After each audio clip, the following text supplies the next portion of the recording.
there were several incidents that I managed or helped manage during my early years as a paramedic, and we did the very best we could, and I sure wouldn't mean to imply that we did a bad job, but the management at the time I discovered was something less than structured and predictable.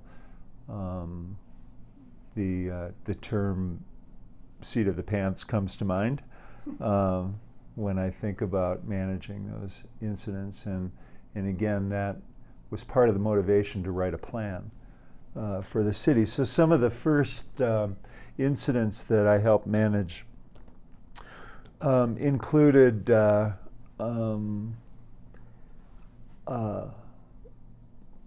shootings with multiple victims. There was a large school bus accident that comes to mind. That was one of the sentinel events for me. There were a number of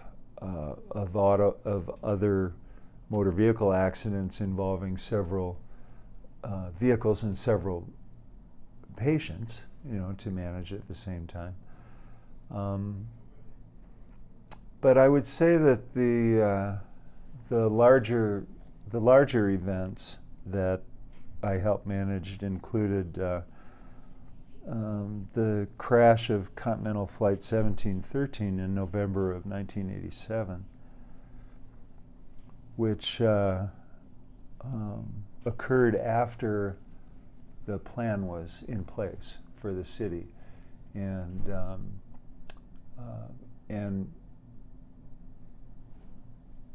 although it was a tragic event, the scene was managed well, and in large part due to having the training and the policy to guide our training, prior to that time. That was a significant incident involving an airliner that crashed with over 100 souls on board, and I believe there were 55 that survived, which is pretty incredible. It's as I'm sure you know, in most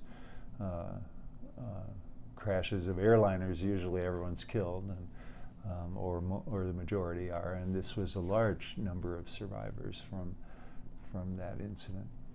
I also had the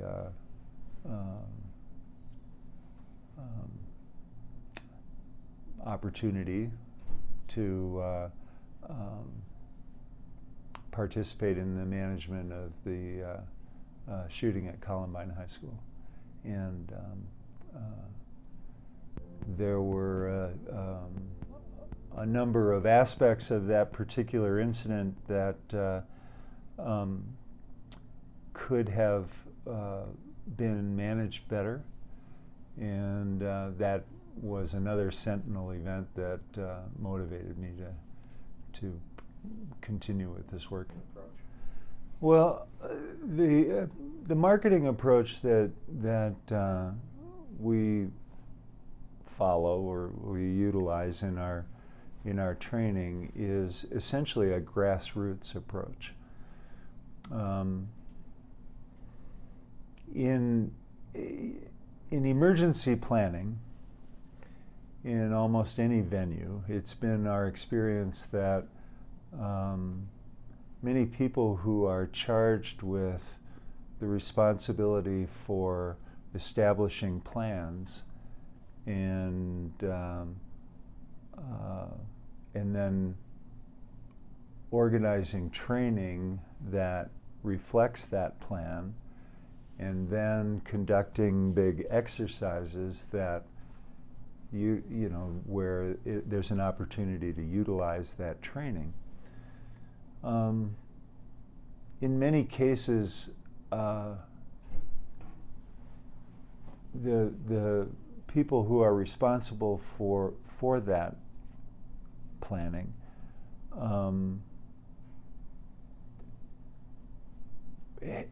Have written a plan, but there actually is a significant gap between the plan and the practical skills that the people who are expected to manage the incident and carry out that plan. There's a gap between their knowledge and experience, and what they're and the policy they're supposed to follow. Managing an emergency like this that I'm referring to is probably one of the best examples of what we've come to realize is a very charged type of an incident, and those are incidents with very high acuity and very low frequency. That those incidents present us with a great deal of liability and potential for error and significant impact of error.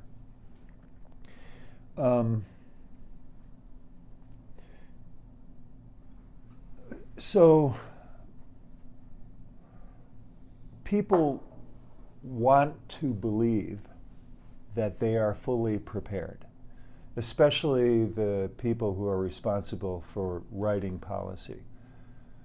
The people who are expected to carry out that policy, however, may not share that same confidence in their preparation.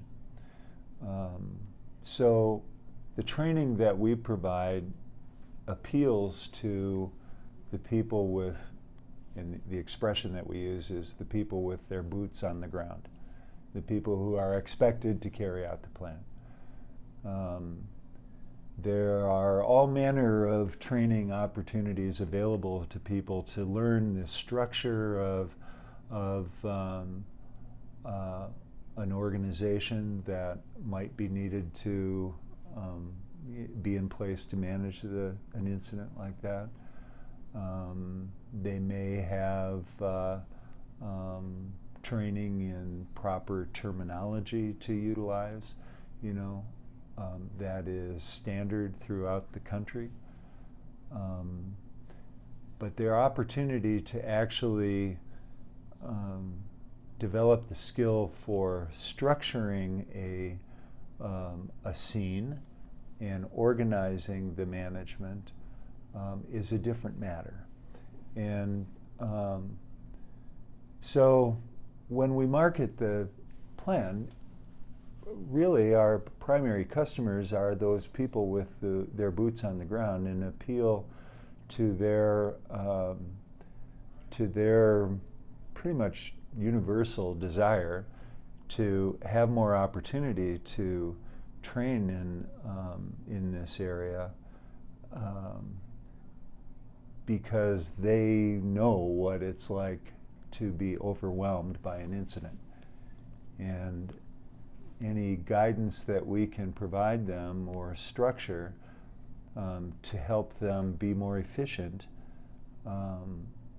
remove some of the mystery from the management of a major scene like that. And with the removal of the mystery, so the way that we get people to the table for the training, and the way, and in the most typical way, is that we get the commitment from management, is often through that RETAC avenue.